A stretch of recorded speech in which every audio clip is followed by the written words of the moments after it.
আসসালামু আলাইকুম, ওয়েলকাম করছি রিয়াসাত আজিম। ভিন্ন ধর্ম মতাদর্শে যারা শুনছেন সবার প্রতি আন্তরিক কৃতজ্ঞতা। টপ 4 টিম টাইগার্স খেলবে কি খেলবে না আফগানিস্তানের বিপক্ষে এশিয়ার দ্বিতীয় সেরা টিমের এগেনস্টে জয়ের পরে এখন সেই আলোচনাটাই হচ্ছে।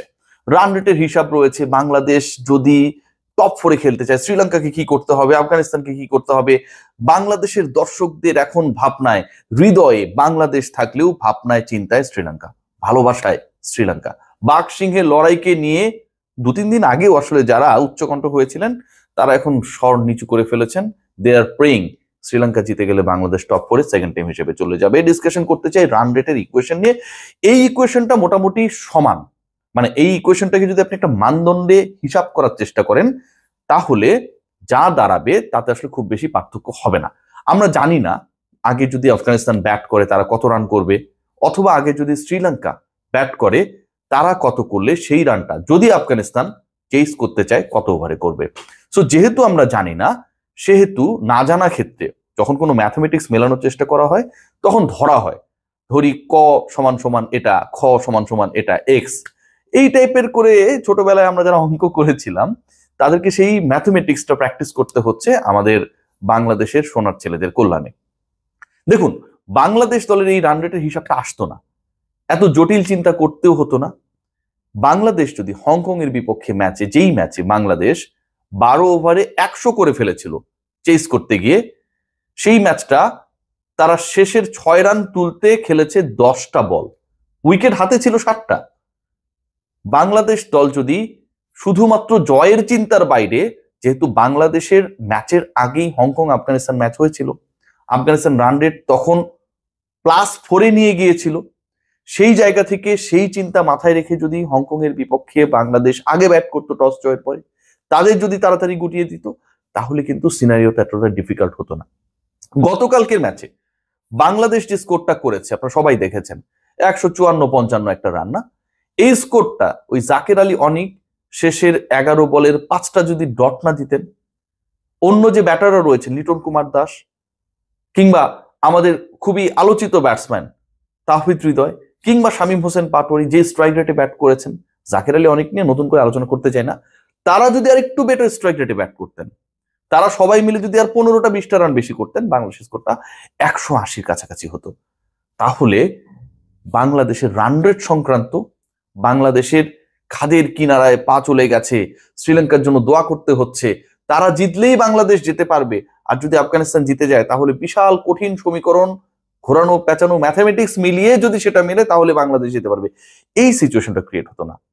এতটাই কঠিন সিচুয়েশন ক্রিয়েট করেছে বাংলাদেশ দল, যারা ডিফেন্সিভ স্ট্র্যাটেজিতে সবসময় আগায়, যারা কখনোই বুকে সাহস নিয়ে, ওই যে নুরুল হাসান সোহান যেভাবে ফিল্ডিং করেছে, আম্পায়ারকে থমকিয়ে হোয়াইট বল নিয়েছে, ব্যাটিং করতে নেমে 200 স্ট্রাইক রেটে ব্যাট করেছে, একবারও ভাবে নাই যে ফেইল করলে মোটামুটি আগামী 2 বছরের জন্য তার দরজাটা বন্ধ হয়ে যাবে। নাসুম আহমেদ যেভাবে খেলেছে, কোথাও না থেকেও যেভাবে নিজেকে উজাড় করে দিয়েছেন লাস্ট ম্যাচে এসে, সেই মেন্টালিটি নিয়ে দলের বাকি ক্রিকেটাররা যদি একটু খেলতেন, তানজিদ হাসান তামিম 12 বলে 32 করার পরে, 22 বলে 47 করার পরে শেষ পর্যন্ত ইনিংসটাকে যেভাবে একটা, কি বলবো, মানে একটা স্লোয়েস্ট পর্যায়ে নিয়ে গেছে, সেই ঘটনাটা না ঘটলে হয়তো অন্যরকম কিছু করতে পারতো। বাংলাদেশের রান রেট নিয়ে এখনকার টেনশনটা হতো না, কিন্তু হচ্ছে। যদি আফগানিস্তান জিতে যায় তাহলে বাংলাদেশের একটাই সমীকরণ দাঁড়াবে, সেটা হচ্ছে শ্রীলঙ্কাকে বাংলাদেশের থেকে রান রেটে নিচে পড়তে হবে। শ্রীলঙ্কা জিতলে তো বাংলাদেশ চলেই যাচ্ছে। আর এই বৃষ্টির কথা যারা বলছেন, ভাই এখানে বৃষ্টির কোনো সম্ভাবনা নেই, আমি তো আবুধাবিতে আছি, কোনো ধরনের বৃষ্টি এখানে হয় না, গত 2-3 বছরে বৃষ্টি হয়নি মোটামুটি লোকালদের কাছে যে খবর পেয়েছি। সো এই আজে বাজে কথা বলে লাভ নেই, বৃষ্টির কোনো সম্ভাবনা এখানটায় নেই। শ্রীলঙ্কা জিতলে বাংলাদেশ সরাসরি চলে যাবে, আফগানিস্তান যদি জেতে আফগানিস্তানও সরাসরি চলে যাবে। ঝামেলা যেটা হবে, শ্রীলঙ্কাকে নেট রান রেটে পেছনে ফেলতে হবে, এবং সেই ঘটনা ঘটাতে গেলে আফগানিস্তানকে কি মার্জিনে জিততে হবে। 150 রান যদি আফগানিস্তান শুরুতে ব্যাট করে, এবং সেটা খুবই পসিবল। আমরা যদি খেয়াল করে দেখি যে গত ম্যাচে 146 করেছিল, তার আগের ম্যাচে এখানটায় তারা যে খেলেছিল সেখানে 188 করেছিল। সো আফগানিস্তান দুটা ডিফারেন্ট টিমের এগেনস্টে, হংকং এন্ড বাংলাদেশ, যেই রানটা করেছে সেটা হচ্ছে অ্যারাউন্ড 150, 60, 70, 80 এরকম ওই অ্যাবিলিটি তাদের রয়েছে।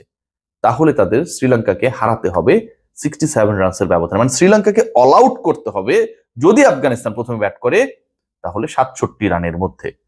আফগানিস্তান যদি প্রথম ব্যাট করে আরো ভালো ব্যাটিং করে, শ্রীলঙ্কার বোলিং ডিপার্টমেন্টে ঘুরিয়ে দিল, তাদের স্কোর ধরেন 180 হলো, সেই ক্ষেত্রে শ্রীলঙ্কাকে হারাতে হবে 71 রানের ব্যবধানে, এবং তারা 109 রানের বেশি করলেই বাংলাদেশের থেকে রান রেটে উপরে চলে যাবে। আফগানিস্তান এবং শ্রীলঙ্কা দুই দলই টপ করে খেলবে, বাংলাদেশ রান রেটে পিছনে পড়ে যাবে।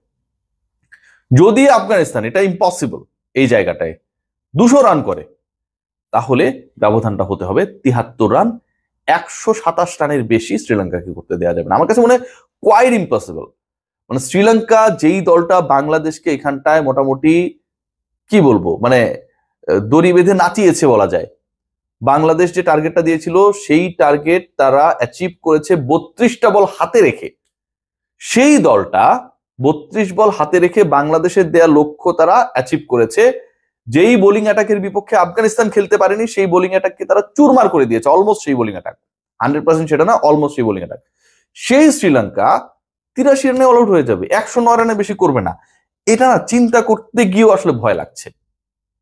ধরুন শ্রীলঙ্কা আগে ব্যাট করলো, শ্রীলঙ্কা যদি আগে ব্যাট করে সেক্ষেত্রে তাদের সেই একইভাবে মানে 150, 80, 200 একটা পারফেক্ট ফিগারকে টার্গেট করে আসলে আলোচনাটা করছি। কারণ অঙ্কের হিসাবে যদি আমরা করতে যাই, শ্রীলঙ্কা বা আফগানিস্তানকে আগে ব্যাট করবে আমরা জানি না, 150ই কোনো দল করবে নাকি 180 করবে এটাও আমরা জানি না। আমরা ধরে নিই একটা প্রবাবল ম্যাথমেটিক্স এখানটায়, সমীকরণ এখানটায়, হাইপোথিসিস এখানটায় দাঁড় করাতে পারি, এবং এই হাইপোথিসিসটা যেই করবে সবার ক্ষেত্রে হিসাবটা একই রকম হবে, এটাতে কোনো গড়বড় হওয়ার সম্ভাবনা নেই, আগেই বলে নিচ্ছি। কেউ বলবেন না যে অমুক কন্টেন্ট করেছে, সেই কন্টেন্টের সাথে আপনার মিললো কেন। এটা পৃথিবীর যেই বানাবে, যেই আলোচনা করবে সবার ক্ষেত্রে একই রকম হবে। ধরুন শ্রীলঙ্কা আগে ব্যাট করলো and they have scored 150 runs like Afghanistan. Afghanistan আগে ব্যাট করলে যদি 150 করতো, সেক্ষেত্রে তাদের জয়ের ব্যবধান কত রানে হলে বাংলাদেশ জিতে পারতো। উল্টাটা যদি হয়, শ্রীলঙ্কা আগে ব্যাট করলো, সেক্ষেত্রে আফগানিস্তানকে 11.2 ওভারের মধ্যে সেই রান চেস করতে হবে। মানে 11.2 ওভারের মধ্যে 150 চেস করে তাদেরকে জিততে হবে। অনলি দ্যাট পার্টিকুলার সিচুয়েশনে বাংলাদেশের চান্স থাকবে রান রেটে শ্রীলঙ্কাকে টপকে আফগানিস্তানের সাথে, আফগানিস্তান এবং বাংলাদেশ দুজন পরের রাউন্ডে চলে যাবে। 180 হলেও সেটা 11.2 ওভারই করতে হবে, এবং যদি 200 হয় সেক্ষেত্রে এক বল প্রতিপক্ষ বেশি পাবে, 11.3 ওভার। এই যে ঘটনাটা, এর মাঝখানে কিছু ঘটনা হতে পারে। ধরেন হচ্ছে 11.3 ওভার বা 4 ওভারের হিসাব আসলো, শেষ বলে ছক্কা মারলো, প্রতিপক্ষের রানের থেকে 5 রান বেশি হয়ে গেল, এগুলো তো আমরা জানি না, এরকম অনেক কিছু থাকে। বাট যেই ম্যাথমেটিক্সটা আপনাদের সাথে আমি শেয়ার করার চেষ্টা করলাম, যে ঘটনাটা অনেকটা এরকম। বাংলাদেশকে 11.5 ওভারের মধ্যেই যদি শ্রীলঙ্কার দেয়া টার্গেট 150 বা 150 প্লাস হয়, সেটা যদি আফগানিস্তান টপকে যায়, তখনই বাংলাদেশের রান রেট শ্রীলঙ্কার থেকে বেটার হয়ে যাবে, আফগানিস্তানের সাথে বাংলাদেশ পরের রাউন্ডে চলে যাবে। আর যদি আগে আফগানিস্তান ব্যাট করে, সেখানটায় যদি তারা 150 রান পোস্ট করে স্কোর বোর্ডে, সেই ক্ষেত্রে যদি শ্রীলঙ্কা খুব দ্রুত গুটিয়ে যায়, অন্তত সেটা 83 রানের মধ্যে, তখনই শ্রীলঙ্কার রান রেট 83 রানে গুটিয়ে গিয়ে 67 রানে পরাজয় যদি তারা বরণ করে নেয় আফগানিস্তানের বিপক্ষে, বাংলাদেশের থেকে খারাপ হওয়া সম্ভব। সেই ক্ষেত্রে বাংলাদেশ এবং আফগানিস্তান পরের রাউন্ডে যাবে। আর যদি শ্রীলঙ্কা জিতে যায়, তাহলে তো কোনো কথাই নেই। শ্রীলঙ্কা জিতলে তারা 3 আউট অফ 3 ম্যাচেসে জিতবে। আফগানিস্তান টানা 2 পরাজয়ের কারণে 2 পয়েন্টই থেকে যাবে, বাংলাদেশের পয়েন্ট অলরেডি 4। সো আফগানিস্তানের কোনো সুযোগ থাকবে না। আফসোসের জায়গা হচ্ছে যে বাংলাদেশের চান্সেসটা আরো বেটার ছিল এই অর্থে যে রান রেটটাকে আমরা একটু আগে যে আলোচনাটা করছিলাম আরো বেটার রাখতে পারতাম। আমরা এটা নিয়ে কখনো ভাবি নাই, অথচ এই গ্রুপে যে রান রেট ক্রুশাল হবে এটা নিয়ে কিন্তু কখনো কারো মধ্যে কোনো ডাউট ছিল না। 3টা দল, আফগানিস্তান, শ্রীলঙ্কা, বাংলাদেশ, কাছাকাছি মানের শক্তির বিবেচনায়। সেই দলগুলো যখন এক গ্রুপে এবং সেই 3 দলের মধ্যে থেকে 2টা দল যাবে, তখন ক্যাপ্টেন প্রথম ম্যাচ পূর্ব সংবাদ সম্মেলনে আমার প্রশ্নে বললেন, they are right now focusing on win, just খালি জয়টাই তাদের আপাতত দরকার। এরকম চিন্তা ভাবনা, মাইন্ডসেট নিয়ে যখন আপনি এরকম একটা কম্পিটিশনে আসবেন, তখন আপনাকে এন্ড অফ দ্য ডে প্রতিপক্ষ কাকে হারালে আপনি যেতে পারবেন সেই প্রার্থনাই করতে হবে। বুকে বাংলাদেশের জার্সি গায়ে নামবেন ঠিকই, কিন্তু অন্তরে থাকবে শ্রীলঙ্কা যেন যেতে। খুবই অবমাননাকর। সবাই ভালো থাকবেন।